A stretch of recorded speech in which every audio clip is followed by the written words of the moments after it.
오늘 이 새벽 하나님 주시는 은혜가 감사의 가운데 있기를 기도를 통해서 예전에 나와 예배한 우리 모두 가운데 주님이 주시는 은혜와 평강이 넘치시기를 주님의 이름으로 축원합니다. 우리가 감사 백신 특별 새벽 기도를 통해서 시편의 말씀을 함께 살펴보고 있는 가운데 있습니다. 특별히 어떤 감사와 또 찬양에 대한 그런 부분들을 우리가 중점적으로 이 시편의 말씀을 통해 살펴보고 있는데, 사실 시편의 전체가 1편에서 150편까지의 모든 말씀이 하나님을 찬양하는 그런 노래이고, 또 하나님을 향한 감사의 고백에 담겨있는 그런 시편이라고 할 수 있습니다. 그 중에서도 특별히 이제 찬양과 감사에 대한 그런 말씀을 함께 살피면서 이 어려운 시대를 우리가 이겨나갈 수 있는 것은 감사밖에 없다라고 하는 것을 함께 말씀을 통해 나누었습니다. 이번 감사 백신 특별 새벽 기도를 통해서 우리가 이 어려움 가운데 있는 코로나19라고 하는 그런 중대한 그런 상황 가운데 어려움을 당하고 있는 가운데 있습니다. 그런데 백신이 있으면 어떤 병도 우리가 이겨나갈 수 있는 것처럼 어떤 어려움이 찾아와도 우리에게 감사가 있으면 모든 어려움을 이겨낼 수 있겠다라고 하는 그런 마음을 가지고 감사 백신 특별 새벽 기도를 진행하고 있는 가운데 있고, 또 시편의 말씀을 통해서 우리가 회복해야 될 감사가 무엇이고 또 하나님 어떻게 찬양해야 되는지에 대해서 함께 말씀을 나누면서 은혜를 받고 있습니다. 오늘 우리가 보고 있는 이 시편 150편은 총 150편으로 된 시편의 마지막 노래입니다. 시편을 시작하는 1편이 하나님의 언약 안에서 말씀인 율법을 묵상하며 그 말씀에 순종할 것을 잔잔하게 또 요청하는 신음물과 같았다면, 오늘 우리가 보고 있는 이 시편 150편은 마치 거대한 폭포수와 같다라고 이야기할 수 있습니다. 10개의 명령문으로 하나님을 찬양하라고 하는 거대의 물줄기를 쏟아낸 다음에 마지막에 호흡이 있는 자마다 여호와를 찬양하라 라고 이야기하면서 마치 마침표를 찍는 것 같은 그런 말씀이 오늘 시편 150편의 그런 말씀입니다. 이 시편의 말씀을 통해서 먼저 1절 말씀은 우리가 하나님을 어디에서 찬양해야 되는지 그 찬양의 장소에 대해서 이야기를 하고 있는데, 이렇게 노래합니다. 할렐루야, 그의 성소에서 하나님을 찬양하며 그의 권능의 궁창에서 그를 찬양할지어다. 자, 시인은 우리가 하나님을 찬양해야 될 장소가 어디인가, 바로 성소와 궁창이다 라고 이야기를 하고 있습니다. 성소라고 하는 것은 성전 안에 구별된 장소가 바로 성소이고, 궁창은 하늘, 우주 공간을 의미하는 그런 내용입니다. 그러니까 이것을 우리가 문자적으로만 받아들인다면 우리는 하나님을 찬양하기 위해서 이스라엘의 시온산에 있는 성전으로 가야 하는 것이고, 또 우리가 하나님을 찬양드리기 위해서는 우주로 나가야 됩니다. 그러니까 최소한도 비행기를 타고 하늘에서 하나님을 찬양을 드려야 된다라고 하는 그런 이야기가 됩니다. 그러나 성경에서 성소와 궁창은 하나님께서 거하시는 장소를 의미할 때 그렇게 표현하는 그런 단어입니다. 모세가 시내산에서 십계명을 비롯한 언약의 말씀을 받은 후에 그 말씀을 잘 보존하기 위해서 하나님의 명령에 따라서 성막을 만들었습니다. 그런데 그 성막, 회막을 영어로는 어떻게 이야기를 하고 있는가 하면 The Tent of Meeting이라고 그렇게 부르고 있습니다. 그러니까 그 성막이라고 하는 텐트가 어떠한 장소인가 하면 바로 만남의 장소다라고 이야기를 하고 있는 것이죠. 거기에 가면 언제나 하나님을 만날 수 있다는 것입니다. 하나님께서 거기에서 우리 인생을 만나 주시겠다고 그렇게 약속하신 것이죠. 즉, 성소는 하나님께서 계시겠다고 약속하신 장소가 바로 성소라는 것입니다. 궁창은 하나님의 거처입니다. 그래서 시편 19편 1편은 이렇게 이야기를 합니다. 하늘이 하나님의 영광을 선포하고 궁창이 그의 손으로 하신 일을 나타내는도다. 그러니까 궁창, 하늘에, 우주에 하나님의 흔적이 가득하다라고 시인은 노래하고 있는 것이죠. 그래서 성소와 궁창에서 찬양하라라고 하는 이 말은 하나님께서 임재하시는 곳이면 그 어디서든지 우리가 찬양해야 된다라고 하는 그런 말씀으로 이 말씀을 우리가 해석하고 받아들이면 될 것 같습니다. 그런데 여러분, 이 세상에 하나님이 계시하는 장소가 어디 있습니까? 우리 하나님은 무소부지하신 하나님이다 라고 이야기를 하고 있지 않습니까? 어디에나 계시고 어떤 곳에나 계시는 분이 바로 우리 하나님이시다는 것이죠. 그러므로 이 말을 따르면 우리가 찬양해야 될 곳은 어디입니까? 바로 어디서나 하나님을 찬양할 수 있어야 된다는 것이죠. 또한 우리 자신이 하나님의 성전이고 또 삼위이신 성령 하나님께서 우리 안에 계신다라고 그렇게 이야기하고 있지 않습니까? 그래서 우리가 있는 그곳이 성전이든 혹은 어디든지 간에 우리가 있는 그 자리에 하나님께서 임재해 계시고 우리의 삶의 자리에 어디나 함께 계시기 때문에 우리는 어디에 있든지 그것이 성전이 되었든 가정이 되었든 우리가 일터가 되었든 그 장소에서 하나님을 찬양할 수 있어야 되는 것이 바로 저와 여러분의 모습이 되어야 된다라고 하는 것을 이야기하고 있는 것이죠. 그것을 깊이 알았던 사도 바울과 실라는 빌립보 감옥에서 하나님께 찬송을 드렸습니다. 그것은 칠흑같이 어두운 곳이었습니다. 횃불이나 등불이 없으면 아무것도 보이지 않는 그런 장소였습니다. 바울과 실라가 드린 찬송을 하나님께서 들으시고 옥문을 흔들어 열어주시고 그일로 인해서 그 감옥의 간수가 하나님을 영접하고 온 가족이 하나님을 믿게 되지 않았습니까? 그러므로 우리가 처해 있는 환경이나 또 우리의 장소에 상관없이 그 장소와 그 환경 가운데 하나님을 찬양해야 된다라고 우리에게 이야기하고 있는 것이죠. 두 번째는 찬송의 이유에 대해서 2절 말씀이 이렇게 증거합니다. 그의 능하신 행동을 찬양하며 그의 지극히 위대하심을 따라 찬양할지어다. 하나님을 올려드린 노래를 우리가 찬양이라고 말하기도 하고 때로는 경배라고 말하기도 합니다. 그래서 그런 집회를 우리가 뭐라고 이야기를 하는가 하면 경배와 찬양 혹은 찬양과 경배라고 그렇게 부르기도 합니다. 근데 찬양과 경배가 무엇인지 그 정의를 말할 때 다양한 의견들이 있지만 그 중에서 두 가지를 말씀드리면 하나는 찬양이라고 하는 것은 하나님 앞에 하나님을 높여드리는 것이 찬양이고 경배라고 하는 것은 자신을 낮추어서 노래하는 것이 경배입니다. 그래서 경배하다라고 하는 것을 우리가 문자적으로 해석을 하면 엎드리다, 절하다라고 하는 그런 뜻이기도 합니다. 그러므로 찬양은 하나님을 높여드리는 것이라면 경배는 우리 스스로 낮춰 하나님을 찬양하는 것이죠. 또 하나는 하나님께 행하신 일을 노래하는 것, 즉 하나님의 역사를 노래하는 것이 찬양이고 또 하나님의 성품을 노래하는 것, 하나님의 하나님 되심을 노래하는 것이 바로 경배라고 이야기할 수 있습니다. 그래서 2절의 전반절인 그의 능하신 행동을 노래하는 것이 찬양이라면 후반절인 그의 지극히 위대하심을 노래하는 것은 경배라고 이야기할 수 있습니다. 우리가 우리의 삶을 돌아보면 하나님께 찬양을 드리고 하나님을 경배해야 될 내용들이 참 많이 있지 않습니까? 우리가 하나님께 드려야 될 최고, 최대의 찬양은 하나님께서 우리같이 형편없고 허물투성이 또 죄인을 구원해 주셔서 하나님의 자녀가 되게 하시고 또 천국 백성이 되게 하신 것, 그것이 바로 우리가 하나님 앞에 찬양을 드려야 될 최고와 최대의 그런 이유 아니겠습니까? 뿐만 아니라 인생길에서 진창 속에 빠져있는 우리를 건져주시고 또 우리의 고집으로 엉뚱한 곳을 향해서 나아가던 우리의 인생길을 바꾸어 주셔서 하나님이 원하시는 길로 걸어갈 수 있도록 또 영원한 생명을 얻을 수 있는 그 길로 걸어갈 수 있도록 우리를 인도해 주신 그 하나님의 인도하심에 대해서 우리가 하나님을 찬양할 수 있어야 된다는 것이죠. 그렇게 여러분 하나님께서 우리를 인도해 주시기 위해서 하나님께서는 우리에게 다양한 말씀을 해주시고 우리를 기다려주시고 계시는 것입니다. 또 그런 과정 속에서 얼마나 하나님께서 우리를 보시고 참고 또 참고 참으시겠습니까? 아마 하나님의 마음 가운데는 참을 인자를 새기면서 아마 우리를 기다리고 또 우리를 바라보시는 것이 하나님 모습이 아닐까라고 생각을 합니다. 그러니까 하나님의 하나님 되심은 측량할 수 없는 사랑이자 또 비교할 수 없는 인자심이라고 우리가 이야기할 수 있는 것이죠. 우리가 오늘 이 자리, 하나님께 엎드리고 하나님께 예배를 드린 자리에 앉아 있을 수 있게 된 것이 바로 하나님의 능하신 바로 행동과 그분의 지극히 위대하심 때문이라고 하는 것을 우리가 알 수 있게 되는 것이죠.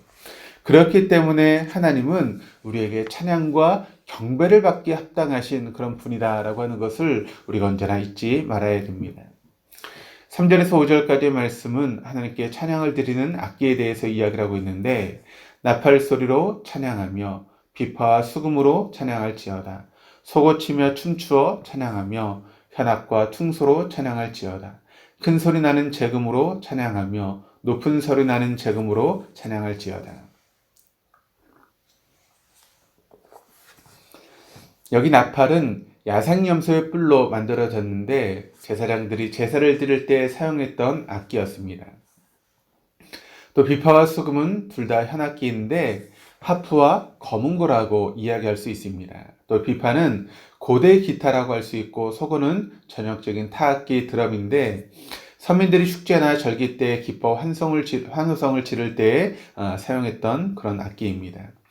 현악은 현악기의 총체를 가르치고 퉁소는 우리로 지금 따지면 플룻과 같은 그런 악기인데 퉁소는 소고와 반대로 격한 슬픔을 억누를 때 사용했던 그런 악기로 알려지고 있습니다. 또 큰 소리 나는 재금과 높은 소리 나는 재금은 심벌주와 캐스터네츠와 같은 그런 악기입니다. 그러니까 여기에는 관악기는 물론이고 현악기와 심지어 타악기가 동원이 되고 있습니다. 한마디로 말하면 하나님을 찬양하는데 그 악기는 문제가 되지 않는다는 것입니다. 모든 악기를 동원해서 하나님을 찬양해야 된다라고 이야기하고 있는 것이죠. 가끔 교회에서 어떤 악기는 사용하지 말아야 된다라고 말씀하시는 분이 있습니다. 그것은 사단의 악기이기 때문에 그것은 사용해서 안 된다라고 말씀하시는 분들이 있는데 그렇지 않습니다. 하나님을 찬양하는데 모든 악기를 동원해서 하나님을 찬양해야 된다라고 그렇게 시인은 우리에게 노래하고 있는 것이죠. 그러면서 본문 6절이 이렇게 마무리되고 있습니다. 누가 찬양을 해야 되는지 호흡이 있는 자마다 여호와를 찬양할지어다 할렐루야. 그러니까 숨을 쉬고 있는 사람은 누구나 다 찬양을 해야 된다. 그러니까 하나님을 찬양하는 데 있어서 예외가 되는 사람은 없다라고 이야기를 하고 있습니다. 아무리 어려움을 당한다 할지라도, 아무리 큰 슬픔이 있다 할지라도, 아무리 시간이 없는 삶을 산다 할지라도 예외가 없이 다 하나님을 찬양해야 된다라고 하는 것이 오늘 시인이 우리에게 증거하고 있는 내용입니다. 우리가 고린도전서 12장을 은사장이라고 그렇게 부릅니다. 거기에는 다양한 은사가 나와 있습니다. 그래서 그 말씀을 보시면 어떤 사람에게는 성령으로 말미암아 지혜의 말씀을, 어떤 사람에게는 지식의 말씀을, 다른 사람에게는 같은 성령으로 믿음을, 어떤 사람에게는 한 성령으로 병 고치는 은사를, 그러니까 여러 가지 은사들이 고린도전서 12장 말씀을 통해 나오고 있습니다. 그러니까 지혜의 말씀의 은사도 있고 지식의 말씀의 은사도 있고 병 고치는 은사, 방언의 은사, 심지어는 믿음의 은사도 있다라고 그렇게 성경 우리에게 은사에 대해서 이야기를 합니다. 그런데 여러분, 그 은사장에 어떤 사람에게는 성령으로 찬양을 잘하는 은사를, 혹은 어떤 사람에게는 같은 성령으로 노래가 뛰어남을이라고 하는 그런 말은 은사장에 기록되지 않았다는 것입니다. 그래서 찬양에는 은사가 없다라고 이야기를 합니다. 하나님을 찬양하는 데는 악기의 우열이나 또 악기의 귀천이 없듯이 목소리의 좋고 나쁨, 혹은 고음과 저음을 잘 내고 못 nem도 필요 없다는 것입니다. 찬양은 목소리의 기능이나 기교로 하는 것이 아니라 우리의 삶과 믿음의 태도로 드리는 것이 찬양이다라고 이야기할 수 있는 것이죠. 그러므로 세상에선 여러분 노래를 잘하고 노래를 못하니까 넌 노래를 해야 되고 노래를 하지 말아야 된다. 또 어떤 찬양을 할 때, 또 노래를 할 때 어떤 기준을 맞춰서 그 어떤 노래를 부르는 합창단이나 그곳에 들어가고 그러지만, 그러나 하나님을 찬양하는 데는 그렇지 않다는 것입니다. 노래를 잘하고 못함이 소용이 없습니다. 하나님을 찬양하는 데는 우리의 마음을 다해서 믿음을 드러내고 하나님을 노래하는 것이 바로 진정한 찬양의 모습이 되어야 된다라고 이야기하고 있는 것이죠. 그래서 하나님 앞에 성가대로 그렇게 하나님을 찬양하는 것도 물론 노래를 잘하면 은사가 좋아서 노래를 잘하면 좋겠지만 그렇지 않아도 하나님을 찬양하는 데는 여러분 결코 부족함이 없다라고 하는 것을 여러분 믿으시기를 바랍니다. 할렐루야라고 하는 것은 여호와를 찬양하라라고 하는 그런 뜻입니다. 그래서 할렐은 찬양이라는 뜻이고 야가 바로 하나님, 야훼 하나님 할 때 하나님을 뜻하는 그런 말씀입니다. 우리가 기도 후에 함께 고백하는 아멘에는 몇 가지 뜻이 있지만 그 대표적인 뜻이 진실로 진실로라고 하는 그런 뜻이 됩니다. 그런데 그 말을 사용할 때 아멘이라고 그렇게 번역을 할 때도 있고 또 풀어서 진실로 진실로라고 그렇게 사용할 때도 있습니다. 그래서 예수님이 말씀하시면서 종종 내가 진실로 진실로 너에게 이르노니 라고 하는 그런 표현을 쓰고 하셨는데 여기 진실로 진실로가 바로 아멘, 아멘이라고 하는 그런 뜻입니다. 할렐루야도 번역할 때는 할렐루야 그대로 번역을 하기도 하고 어떤 때는 여호와를 찬양하라 라고 그렇게 번역을 하기도 합니다. 그런데 오늘 본문의 말씀이 시편 150편이 6절로 되어 있는데 이 6절에 할렐루라고 하는 말이 무려 13번이나 나오고 있습니다. 그런데 그 강조점이 할렐루가 강조점이 아니라 바로 야가 강조점이 되어야 됩니다. 아무리 할렐루 찬양하라를 외쳐도 야 여호와 하나님이 아니라면 아무런 의미가 없는 것이죠. 아니 할렐루를 많이 하면 할수록 그게 낭패를 당할 수밖에 없습니다. 할렐루 바알 혹은 할렐루 아스타롯 할렐루 내 욕망이면 할렐루를 차라리 하지 않는 것이 훨씬 더 낫다는 것이죠. 할렐루는 오직 할렐루야일 때 그 의미와 가치가 있게 된다는 것입니다. 그래서 이 시편 150편은 또 다른 별명이 있는데 hymn to the Creator라고 하는 그런 별명이 있습니다. 그러니까 창조주께 드리는 찬송이라고 하는 그런 별명이 있는 것이죠. 시편의 결론이 150편인데 시편에 나오는 모든 노래는 창조주 하나님께 드려져야 될 노래라고 하는 그런 의미가 있는 것입니다. 시편은 성경에서 유일하게 사람이 하나님께 드린 시, 노래가 하나님의 말씀이 되었습니다. 그런 의미에서 시편은 우리 인생과도 같습니다. 그런데 여러분 하나님을 향한 시가 또 노래가 즐겁고 혹은 행복을 느낄 때 나올 것 같아도 실제로는 우리가 시편의 150편을 쭉 보면서 느끼는 것은 무엇인가 하면 눈물의 골짜기를 지날 때와 또 고난의 터널을 통과할 때 훨씬 더 하나님을 향한 찬송과 찬양이 많이 나오고 있다라고 하는 것을 우리가 이 시편의 말씀을 통해 경험하게 되는 것이죠. 시편 가운데 가장 많이 기록한 사람이 다윗인데 그것은 그가 그만큼 깊은 눈물의 골짜기를 통과했고 또 긴 어둠의 터널을 지나왔기 때문에 다윗이 그렇게 자신의 인생을 통해서 많은 찬양과 많은 시를 하나님께 올려드리게 되었다는 것입니다. 신약성경 66권 중에 끝나지 않은 성경이 2권이 있다라고 이야기를 합니다. 신약성경에서는 사도행전입니다. 그래서 우리가 사도행전적인 삶을 살아야 된다라고 그렇게 이야기를 하면서 사도행전 29장의 삶을 살아가십시오라고 그렇게 이야기를 하지 않습니까? 그러니까 사도행전이 성경의 말씀은 28장으로 끝났지만 우리의 삶이 사도행전이 되어야 되기 때문에 우리는 사도행전 29장의 삶을 살아가야 된다라고 그렇게 이야기를 하고 있는 것이죠. 그리고 끝나지 않은 성경이 구약에서는 시편입니다. 그렇다면 우리 모두 시편 151편을 기록하며 노래하는 하나님의 자녀들이 되어야 된다라고 이야기할 수 있는 것이죠.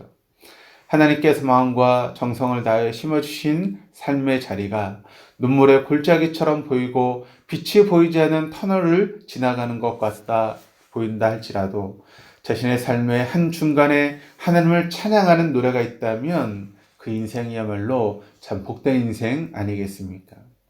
오늘은 물론 우리의 매일매일이 하나님께 올려드리는 시편 151편이 되어줄 수 있기를 주님의 이름으로 축원합니다. 기도하시겠습니다. 하나님 아버지, 성경에서 가장 긴 내용인 시편을 통해서 하나님께서 내려주신 이른 비와 늦은 비의 은혜를 경험하게 하시고 말씀의 교제를 나누게 해주셔서 감사합니다. 우리가 어디에 있든 우리의 온 상과 온 인격으로 하나님을 찬양하게 하여 주옵소서. 하나님께서 우리에게 행하셨던 수많은 역사를 노래하게 하여 주시고 하나님의 하나님 되심을 보여주셨음을 노래하게 하여 주시옵소서. 더욱 바라옵기는 우리의 상과 우리의 믿음이 하나님을 연주하는 악기가 되게 하여 주시옵소서. 비록 우리의 상과 믿음의 악기가 최상품은 아니라 할지라도 하나님께서 그 줄을 맞춰 주시고 연주하여 주심으로 거기서 나오는 노래가 하나님을 기쁘시게 하는 것이 되게 하여 주시옵소서. 무엇보다도 우리가 한순간이라도 할렐루 내 욕망이나 할렐루 세속적인 가치관이라고 고백하다가 낭패를 당하지 않게 하여 주시고 우리의 마음 깊은 곳에서 할렐루야, 할렐루야를 할 수 있고 외칠 수 있는 우리 모두가 되어줄 수 있도록 인도하여 주옵소서. 그래서 하나님께서 심어주신 삶의 자리에서의 우리의 삶이 오늘의 찬송 시편 151편이 되어줄 수 있도록 인도하여 주시옵소서. 오늘도 주님 앞에 귀한 예물을 드린 손길이 있습니다. 그 손길을 축복하시고 그 상 가운데 하나님의 놀라운 응답이 있게 하시며 할렐루야를 삶으로 살아낼 수 있도록 인도하여 주시옵소서. 감사하며 예수 그리스도 이름으로 기도드립니다. 아멘.